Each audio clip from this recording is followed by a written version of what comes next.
that we become sort of a center for DEI. We have 8 DEI groups here now, ever growing, and a lot of investors that camp here either as their venture studios or they're specifically interested in investing in DEI.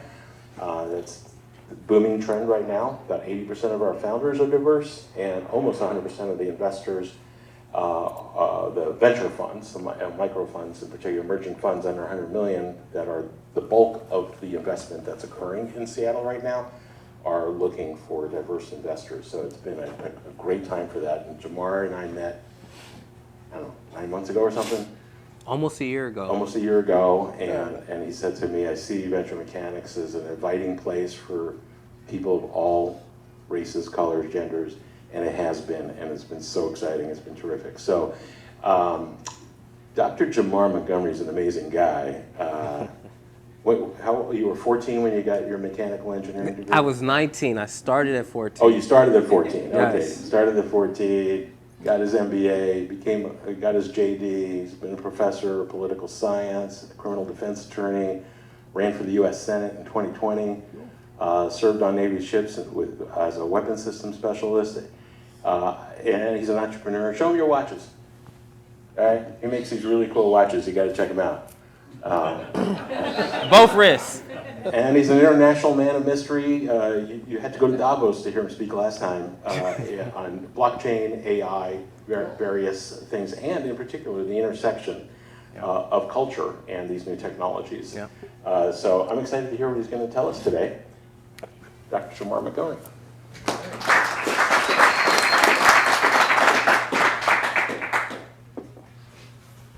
Good morning, everyone. How is everybody doing?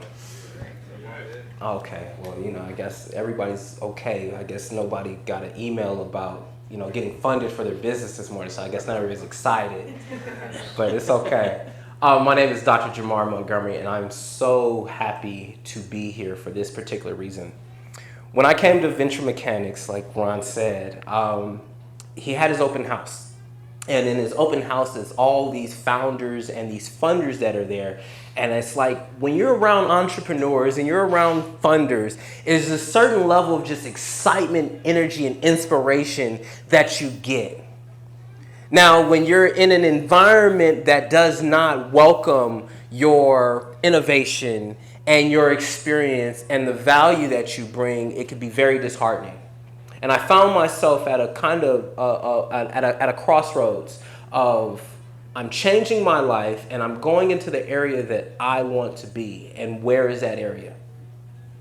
Come to Venture Mechanics, and that entrepreneurial spark that has always been there got reignited.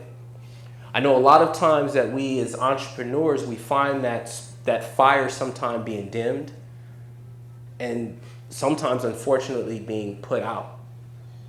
And that's a very dangerous place for us to be as entrepreneurs, because we are really making the world a better place. Product by product, service by service. It makes me think about this time when I was younger. My dad said he could never get anything done unless I was underfoot.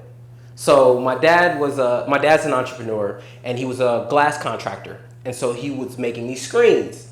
So at the time, my dad is literally probably around my age right now. Like, he's about 37, 38 at the time. And I'm about 3 years old. And he said that he was working on a project and could not, for the life of him, get it done because he wasn't trying to watch me and take care of me. He said the moment that he went and got me, he was able to get it done in about 5 or 10 minutes. So me, this 3, 4, 5, 6, 7-year-old, I'm watching my dad work on his business, and I knew that I wanted to be an entrepreneur. I wanted to work for myself. I wanted to create my own schedule. I wanted to make things that made people's lives better. So now in true entrepreneurial spirit, I'm like, okay, well, where's something that I can fix? So I look around the garage, and I start finding some of my dad's tools. Oh, well, guess what 6, 7-year-old me knows how to do? I know how to use a screwdriver. I start taking apart some of my dad's tools. The problem... How far away was the fire department? The The fire department was close by. But the issue is that I could take it apart. I couldn't put it back together. Over the years, my dad has constantly teased me about, well, you can take it apart, but can you put it back together? Well, I would like to tell you today that I now can put things back together again. The challenge that we have and that we face in everything that we're doing, we're either deconstructing something and building it back better. If we deconstruct something, that means that we have to go into the nitty-gritty details of whatever it is that we're building. When we find ourselves getting into environments or into situations where we do not know the path forward, that is where the beauty of being an entrepreneur comes. That can-do it spirit, that resilience, that tenacity to tackle every challenge that comes your way. So when you've deconstructed your problem, what is the problem that we're looking at in the world? Some of us may be challenged, maybe I see Darian in the room. Darian is focusing on power delivery during natural disasters.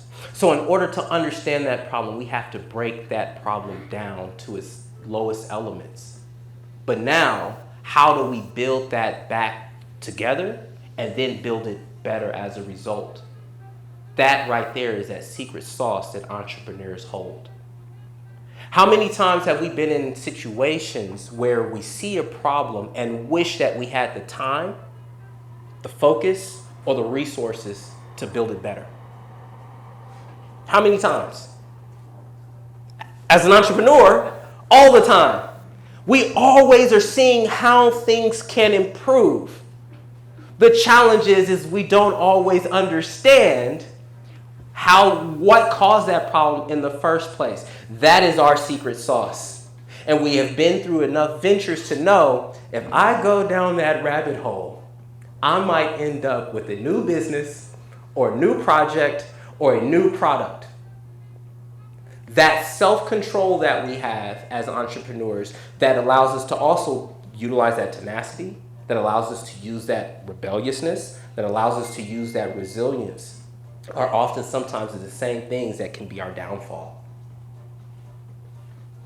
We talk about mission creep, we talk about product creep, we talk about an expansion of requirements. How do you guard yourself against that?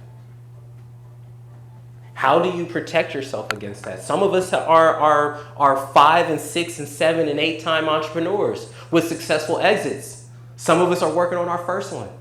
Some of us are working on our 5th company and trying to figure out how to get it right.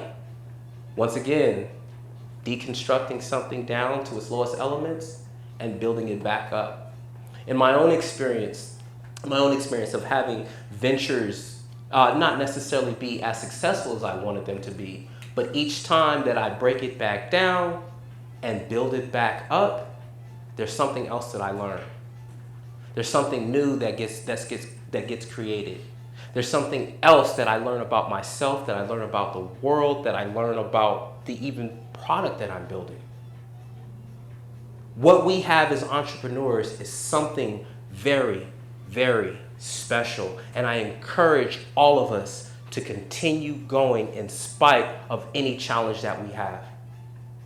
I never thought that I would be here right now on stage talking to a group of entrepreneurs about, hey, how do you capture your opportunity? How do you continue going when it seems like the world is against us? That's a secret sauce. That's a special thing that we have within all of us. But I never thought I'd be here. I thought that I would be a fighter pilot in the United States Air Force when I was 13 years old. That changed up. I ended up working for the United States Navy as a weapons systems engineer. I never thought that I would be arguing in front of courtrooms trying to defend children who had gotten in trouble. I knew at 3 years old that I hated lawyers, and I became exactly what I hated. I never thought that I'd be here in Seattle working for Boeing because I love airplanes, but being around the startup and founder culture. but it's the one place where I feel the most comfortable. It's the one place where I feel the most inspired. So as entrepreneurs, I encourage us to always, always, always find our community, dig into the culture, because you are not alone. Thank you.